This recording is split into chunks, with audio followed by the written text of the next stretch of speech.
ఫలితాలన్నీ దాదాపుగా కొలిక్కొస్తూ ఉన్నట్టున్నాయి. చూసిన ఫలితాలు, జరిగిన పరిస్థితులు చూస్తే నిజంగా ఆశ్చర్యంగా కూడా ఉన్నాయి. ఊహించలేదు ఇలా జరుగుతుందని, ఇలా వస్తాయని కూడా. బట్ ఎస్, అమ్మఒడి అందుకున్న 53 లక్షల మంది తల్లులకు మంచి చేసినాం, పిల్లలు బాగుండాలి, వాళ్ళ చదువులు బాగుండాలని తాపత్రయపడుతూ అడుగులు వేశాం. మరి అక్క చెల్లెమ్మల ఓట్లు ఏమయ్యాయో తెలీదు.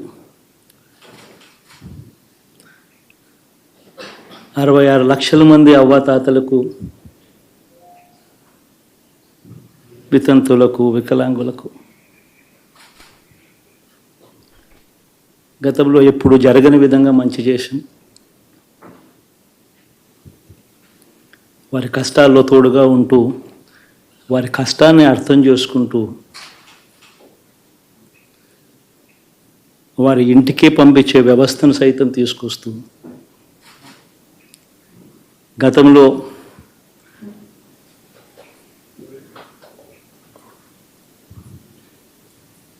మా ప్రభుత్వం అధికారంలోకి రాకమునుపు ఇస్తా ఉన్న చాలని పెన్షన్ నుంచి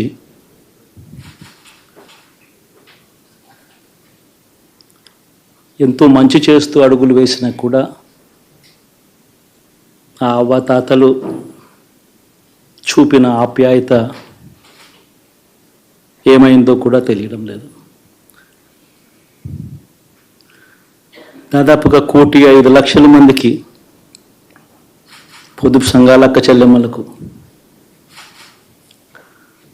మంచి జరిగిస్తూ, వారి కష్టాలనే మా కష్టాలుగా భావిస్తూ, ఇచ్చిన ఏ మాట తప్పకుండా అన్ని రకాలుగా వాళ్ళకు అండగా ఉంటూ, ఆసరాతో తోడుగా ఉన్నాం, సున్నా వడ్డీతో సైతం అండగా ఉన్నాం, చేయూత సైతం తోడుగా ఉంటూ నిలిచాం. మరి ఆ 1,05,00,000 మంది అక్క చెల్లెమ్మల ప్రేమాభిమానాలు ఏమయ్యాయో తెలియవు. 26 లక్షల మంది చేయూతను అందుకుంటున్న అక్క చెల్లెమ్మలు, వారి ఆప్యాయత ఏమైందో తెలీదు.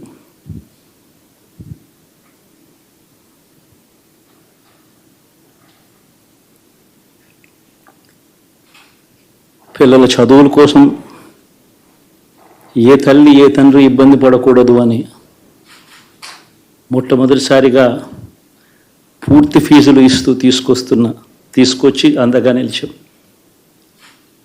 చదువుల్లో ఎప్పుడూ చూడని మార్పులు తీసుకొచ్చాం. దాదాపుగా 12 లక్షల మందికి సంవత్సరానికి మంచి జరిగిస్తూ, ఆ పిల్లలు, ఆ తల్లుల అభిమానం ఏమైందో కూడా తెలియదు.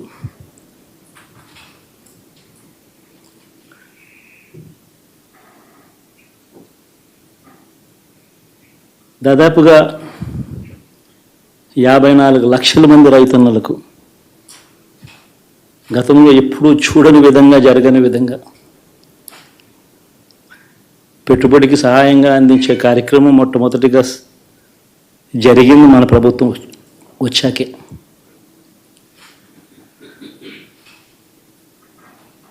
మరి అంతగా రైతన్నలకు తోడుగా ఉంటూ, రైతన్నలకు రైతు భరోసా ఇవ్వడం కానీ,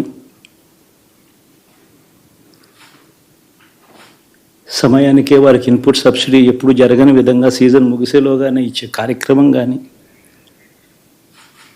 ఉచిత ఇన్సూరెన్స్ కానీ,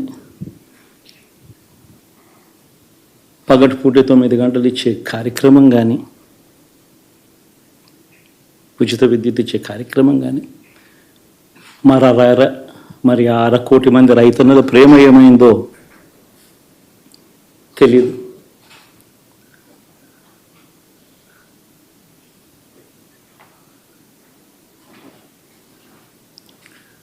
మరి ఇన్ని కోట్ల మందికి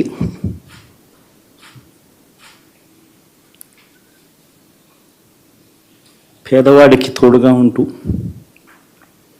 ఆటో డ్రైవర్లు నడుపుకుంటా ఉన్న వాళ్ళు ఆటోలు తోలుకుంటూ టాక్సీలు తోలుకుంటూ ఇబ్బంది పడకూడదని వారికి అండగా ఉంటూ ఓ వాహనమిత్ర, నేతన్నలకు అండగా ఉంటూ ఓ నేతన్న నేస్తం, మత్స్యకారులకు తోడుగా ఉంటూ మత్స్యకార భరోసా, ఫుట్పాత్ మీద చిన్న చిన్న ఇడ్లీ షాపులు పెట్టుకొని నడుపుకుంటూ, చిన్న చిన్న బంకులు పెట్టుకొని నడుపుకుంటూ, చిన్న చిన్న వ్యాపారాలు చేసుకుంటా ఉన్న వీళ్లకు, నా అక్క చెల్లెమ్మలకు, నా అన్నదమ్మలకు మంచి జరగాలని ఆరాటపడుతూ వాళ్ళకు ఒక తోడు, నా రజకులకు, నా నాయి బ్రాహ్మణులకు, నా టైలర్లకు అని అండగా ఉంటూ వారికి ఒక చేదోడు. మరి ఇన్ని లక్షల మందికి ఇంత మంచి చేసి, ఇన్ని కోట్ల మందికి, లక్షలు కూడా కాదు, కోట్ల మందికి మంచి జరిగించి, ఎప్పుడు జరగని విధంగా మేనిఫెస్టో అంటే ఒక చెత్తబుట్టలో పడేసే డాక్యుమెంట్ కాదు. ఒక మేనిఫెస్టో అంటే ఒక బైబిల్ అని, ఒక ఖురాన్ అని, ఒక భగవద్గీత అని మొట్టమొదటి రోజు నుంచి కూడా భావిస్తూ ఏకంగా 99% వాగ్దానాలు అమలు చేసి, అంతే చిత్తశుద్ధితో ఆ మేనిఫెస్టోను కూడా అక్క చెల్లెమ్మల ఇంట్లోకి తీసుకొని వెళ్ళి చూపించి మీరే టిక్కు పెట్టండి అనే నిబద్ధత గల ప్రభుత్వంగా పనిచేసాం. ఇప్పుడు జరగని విధంగా పిల్లల చదువులు, పేదరికం పోవాలి అని అంటే పిల్లల చదువులకు క్వాలిటీ ఎడ్యుకేషన్ అవసరం అని మొట్టమొదటిసారిగా ఇంగ్లీష్ మీడియంను వ్యతిరేకిస్తున్న వాళ్ళందరూ పెత్తందాలతో యుద్ధం చేసి సైతం పిల్లలకి ఇంగ్లీష్ మీడియం తీసుకొని రావడమే కాకుండా టోఫుల్, ఐబీ లాంటి కళలు కూడా కలం. ఆ పేద పిల్లలకు అండగా నిలబడాలని, తోడుగా ఉండాలని, వారి చరిత్రలు మార్చాలని, ఎప్పుడు చూడని విధంగా గ్రామ స్థాయిలోనే సచివాలయ వ్యవస్థ, వాలంటీర్ల వ్యవస్థ తీసుకొచ్చి ప్రతి ఇంటికి సేవను అందించే కార్యక్రమం చేశాం. వివక్ష లేకుండా, కరప్షన్ లేకుండా దాదాపుగా 2,70,000 కోట్ల రూపాయల పైచిలకు ఇంటి వద్దకి అందించగలిగాం.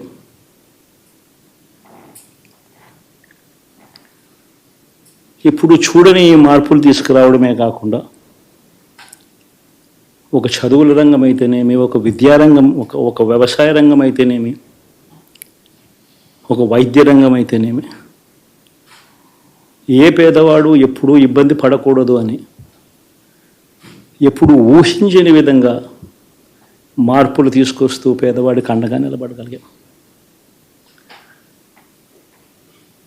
విమెన్ ఎంపవర్మెంట్ అంటే ఇది, మహిళా సాధికారత ఇది అంటే ఇది అని ప్రపంచానికి చాటి చెప్పగలిగాం. సోషల్ జస్టిస్ అంటే, సామాజిక న్యాయం అంటే ఇది అని ప్రపంచానికి చూపించగలిగాం. మరి ఇన్ని గొప్ప మార్పులు చేసిన తర్వాత, ఇన్ని కోట్ల మందికి మంచి జరిగిన తర్వాత మరి అభిమానం ఏమైందో, ఆ ఆప్యాయత ఏమైందో తెలీదు.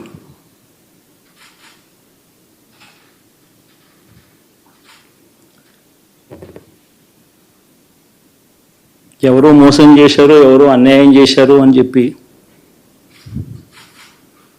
అనొచ్చు, కానీ ఆధారాలు లేవు.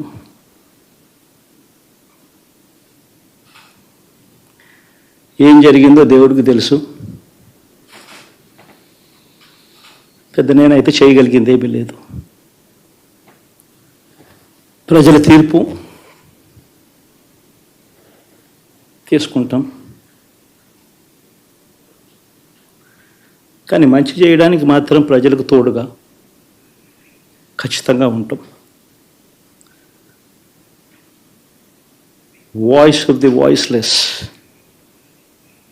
కింద ఈ పార్టీ తాను చేయాల్సిన పని తప్పకుండా చేస్తుంది. పేదవాడికి అండగా ఉండే కార్యక్రమంలో ఎప్పుడూ కూడా పేదవాడికి తోడుగా ఉంటూ గలం విప్పుతుంది, పేదవాడికి అండగా నిలుస్తుంది. పెద్ద పెద్ద వాళ్ళ కూటమి ఇది, ఢిల్లీలో సైతం శాసించే పరిస్థితుల్లో ఉన్న కూటమి ఇది. ఆ కూటమిలో ఉన్న బీజేపీకి, ఆ కూటమిలో ఉన్న చంద్రబాబు గారికి, ఆ కూటమిలో ఉన్న పవన్ కళ్యాణ్ గారికి అందరికీ కూడా వాళ్ళ గొప్ప విజయానికి అభినందనలు.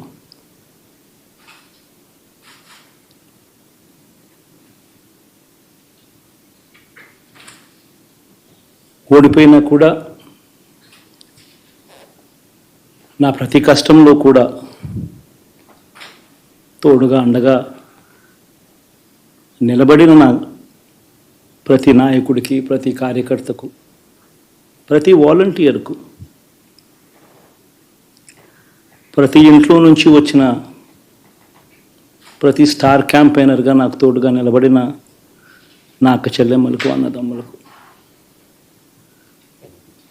మీ అందరికీ మనస్ఫూర్తిగా మీ అందరికీ కూడా కృతజ్ఞతలు తెలియజేస్తా ఉన్నాను. ఏం జరిగిందో తెలియదు కానీ ఏమి చేసినా, ఎంత చేసినా ఇంకా 40% ఓటు బ్యాంకు మాత్రం తగ్గించలేకపోయారు. ఖచ్చితంగా మళ్ళీ ఇక్కడి నుంచి లేస్తాం.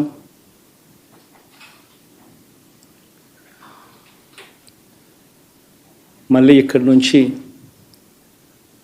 గుండె ధైర్యంతో నిలబడి మళ్ళీ లేస్తాం. ప్రతిపక్షంలో ఉండడం కొత్త కాదు, పోరాటాలు చేయడం అంతకన్నా కొత్త కాదు. నా రాజకీయ జీవితం అంతా కూడా ప్రతిపక్షంలోనే గడిపా, ఈ 5 సంవత్సరాలు తప్ప. పోరాటాలే చేశా, రాజకీయ జీవితంలో ఎవడు చూడని కష్టాలు కూడా అనుభవించా.